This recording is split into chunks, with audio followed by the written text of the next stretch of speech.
আসসালামু আলাইকুম। ওয়ালাইকুম সালাম। কেমন আছেন দুদু?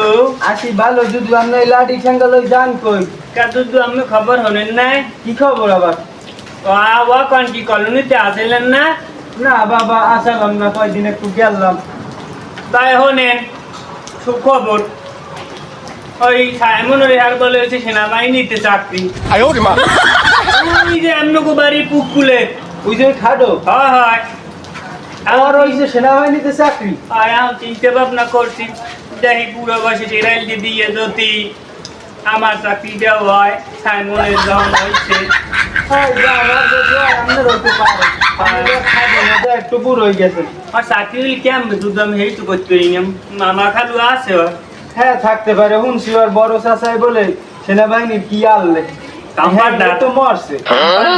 হয় কাম্পাউন্ডার না জানি কম্পাউন্ডার আনলে এত করতে যাই হোক আমি দেখি যাইয়া। হয় যাইয়ে দেখেন যদি পান মগও কইয়েন, মোরাও যামু আনে। হ্যাঁ, খুব ভালো হয়েছে চাকরি তো। মা বাবা আছে তুই কি তুই লাঠি দিল কে মারে? তুই সেনাবাহিনী কেউ নতুন চাকরি হয়েছে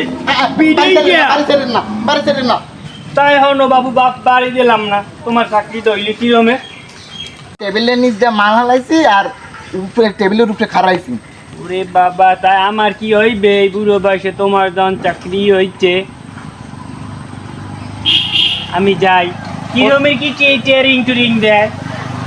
আমার চাচায় চাকরি দিয়েছে, হে সেনাবাহিনীর রিটায়ার্ডারলে, রিটায়ার্ড আনলে সরি মানে ইয়ারলে প্রধান। প্রধান? তাই আমার একটু একবার নেওয়া যায় না?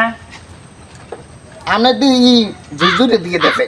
কি হয়েছে বাপু, তোমার যদি চাকরি হয় তাই আমার হইছে কোন, তাই আমি যাই, দোয়া করিও। নিচো আল্লাহ। ওই ব্যাগটা লইছি বোঝো তো, আবার কয়দিন ট্রেনিং এ থাকা লাগে জানে কে না।